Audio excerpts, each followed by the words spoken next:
qui nous réunit aujourd'hui, nous sommes là autour de deux thèmes, notamment le soutien de première ligne et le consentement mutuel. Vous savez que la brigade est en partenariat avec ACHI à travers son projet Making It Work MIW, qui vise vraiment à améliorer de façon pérenne les conditions de vie des personnes, surtout les femmes et filles handicapées. Et ce projet vraiment vise l'accès à ces personnes vulnérables aux soins de qualité.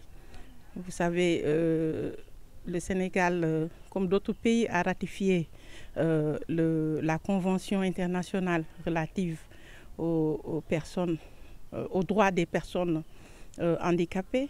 Donc il est impératif vraiment que ces professionnels de la santé, en conformité avec leur éthique et leur déontologie, de pouvoir apporter des soins de première ligne à ces personnes vulnérables, qui sont ces femmes et filles.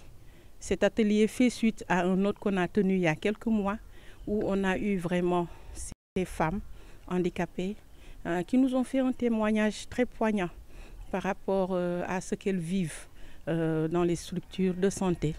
Et ce qu'on aimerait, c'est que ces choses changent. Et on espère vraiment qu'au sortir de cet atelier, les professionnels de santé seront mieux outillés et prendront conscience vraiment de ce qui les attend. Parce qu'au même titre que les personnes non handicapées, ces femmes, elles ne quémandent pas, c'est leur droit absolu. Et le projet est inclusif, hein, et pas seulement l'État, parce que c'est vrai qu'il faut saluer les efforts consentis par rapport à ces dispositifs, notamment la carte d'égalité de chance, mais il faudrait que ces cartes soient généralisées afin que bon nombre de ces personnes handicapés puissent vraiment bénéficier de ces avantages qu'offre cette carte. Voilà, maintenant, ici à Ziguinchor, avant l'atelier aussi, on est descendu sur le terrain, on a eu à rencontrer les directeurs des différentes structures de santé qui nous ont vraiment montré leur engagement. Et ils attendent les conclusions de cette série de formations, d'ateliers, afin qu'ils puissent aussi contribuer de façon considérable à l'amélioration, surtout à l'accès de ces femmes dans ces structures. Maintenant, concernant aujourd'hui, ce soutien de première ligne offre vraiment tout le dispositif nécessaire à ces survivantes de VBG. Et après l'accueil, ils pourront orienter les victimes au niveau des structures spécialisées dans le domaine de la prise en charge de ces victimes de violences, notamment de violences sexuelles. Voilà, vous savez que depuis que nous sommes en relation avec ACHI, nous sommes constamment en relation avec les personnes vivant avec handicap, notamment à travers l'UROF, où c'est ces mêmes personnes qui nous expriment ces difficultés à avoir accès à ces cartes. Donc comme je l'ai dit, ça c'est des choses vraiment à magnifier, parce que non seulement l'accès, cette carte offre des soins gratuits, mais aussi un accès au crédit. Parce que ce que nous voulons, si la femme et la fille handicapée est bien prise en charge, qu'elle soit survivante, et après cette période, qu'elle puisse être autonome. Et ça, l'État y pense sérieusement à travers aussi des programmes de réinsertion professionnelle. Mais avant tout ça, hein, c'est l'heure d'écouter ces femmes, d'aller vers leurs besoins afin de pouvoir vraiment contribuer de façon concrète, vraiment. Aller au-delà des mots, hein, poser des actes afin que les souffrances de ces femmes puissent être allégées. Ah, bien sûr, nous avons des perspectives. Comme je l'ai dit tantôt, nous avons pu recueillir l'engagement des directeurs d'hôpitaux, ce qui n'est pas négligeable. Et comme je l'ai dit, c'est un projet inclusif. Après parce que le projet continue. Nous aiderons ces femmes à avoir un accès facile à la justice aussi. Et vous savez, elles sont discriminées, très souvent négligées, et souvent quand elles sont victimes de viol, elles préfèrent se recroqueviller sur elles-mêmes, elles ne dénoncent pas.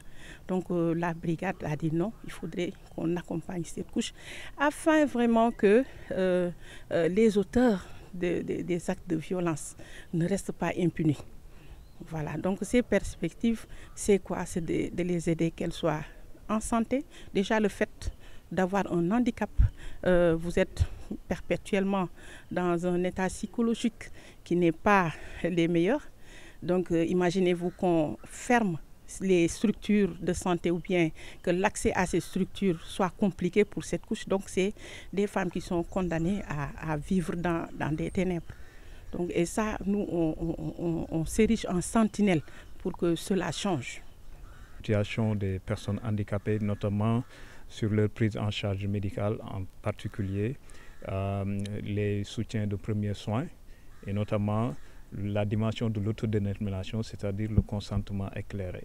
Donc ça, vraiment, nous nous en félicitons de la pertinence des thématiques qui ont été choisies et de la dynamique inclusive, parce que toutes les composantes qui sont intéressées sont ici présentes, les organisations de personnes handicapées, le personnel de santé. Il n'y a que les médecins qui manquent comme d'habitude à l'appel, mais ils ont fait le nécessaire en allant faire des visites de terrain, et donc on se réjouit de l'approche, de la pertinence des thèmes qui sont agités ici et de la dynamique inclusive, quoi.